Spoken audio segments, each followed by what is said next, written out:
Probably. Yeah.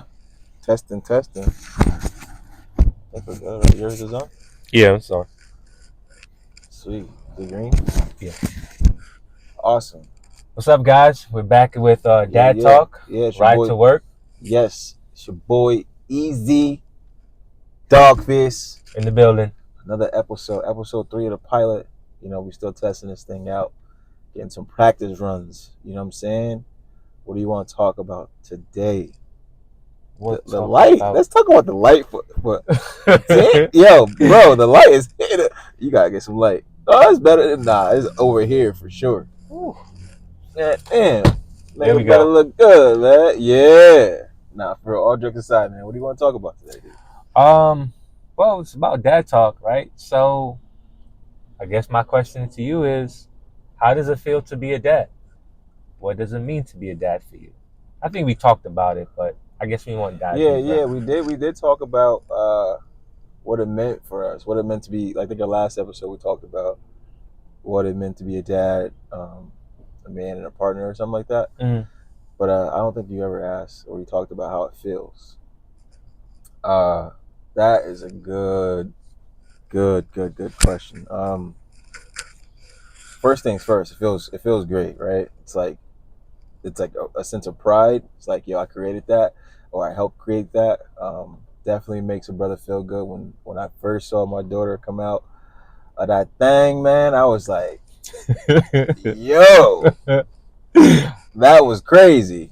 Right. But you are here, and I'm sitting up, and I'm looking at it like, I'm not gonna lie to you, man. I was like, that baby kind of don't look like me a little bit. You feel me? I was like, I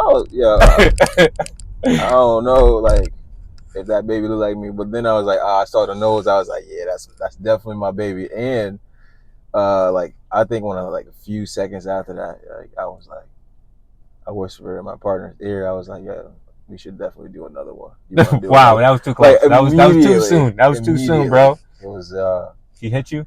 Nah, I Oh. mean she was kind of out of it, man. She just put in some serious work, but she definitely remembers me like saying immediately after that, like, yo, let's do this again. You know what I mean? And I meant it, man. Like, you know what I'm saying? I was like, yo, like we just went through, and you just went through one of the toughest things a woman can really, really go through in regards to physical pain and mental, emotional pain, and you know, tension, whatever you want to call it, and Right. you persevered, like, and we did it together. You know what I'm saying? In that moment, like, so I was like, I really meant that. Like, we should totally do that again because you were an absolute rock star and you crushed that, and I was just happy that I was there to help out and be your support system. You know what I'm saying?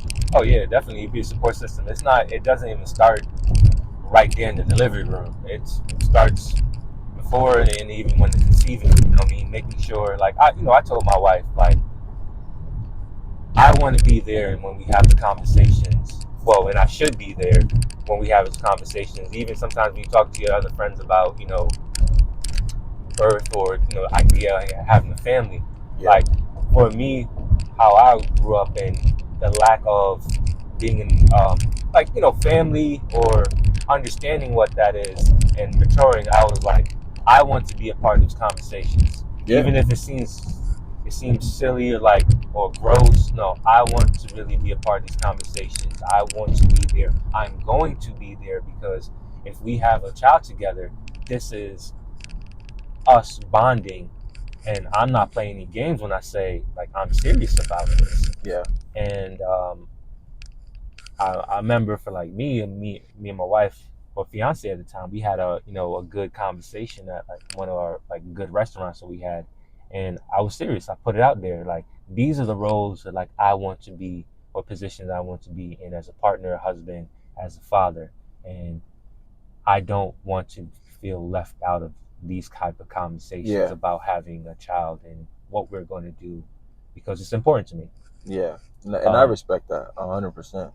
And right, and congrats to you because I mean I can say myself that I did not have that conversation as as laid out or planned, if that makes sense. Mm-hmm. You know what I'm saying, and that part is definitely important.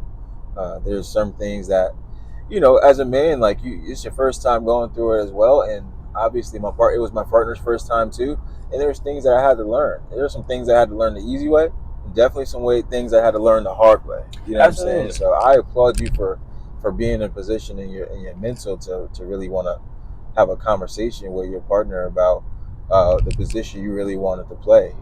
I think I was more on the lines of like let's just go through it and whatever we need to do, we're gonna do it. You know what I'm saying? Without it making it clear or even defining what my position really was. You know what I'm saying? Yeah. You know what I mean? It was like kind of like I wouldn't say willy nilly, like just going about it, but it was like, you know what? Whatever comes our way, we're gonna prepare for it. I mean, obviously we had a doula, we had a midwife, so there's Yes. things that we were prepared for, and we incorporated in our pregnancy, or you know. That's true. So We definitely had a doula. yeah, So shout out to Hands of Melody and word. a Taylor, midwife. what up, man? Taylor, what up, man? Hands of Melody, they were phenomenal. And then, you know, the midwives at the hospital that we delivered at was amazing. So that was hands down beautiful. Sorry. No, you're good, man. No, so I definitely, again, man, I applaud you for that because I don't think I was. Well, It never crossed my mind to sit down with my partner and say, hey, this is my position, because honestly, I was still trying to learn it too, right? yeah. Unfortunately, like I wasn't brought up around stuff like that, and I was not raised in that setting, so it didn't come as natural to me. I guess I don't know. There's no excuses really. Now, like I've learned, like I've been through this one time already, right? Yeah. So now, like on the next one, next couple, you know what I'm saying? God willing, you know God what I'm saying? willing. Like I would know exactly what to do and what not to do, and you know, so. Well, I would say too, it wasn't raised. I wasn't raised to think like this. Yeah. Right? Because our mindset, like, I was not raised to think like this. It was through certain experiences and certain involvements, good, positive things, and just seeing how life happens. Like, for me, example, like middle school, I went through this rites of passage class. Yeah. Which is something similar to like quinceañera, bar mitzvah, and all that type of stuff for other religions. So it was a rites of passage course, going from a young man to a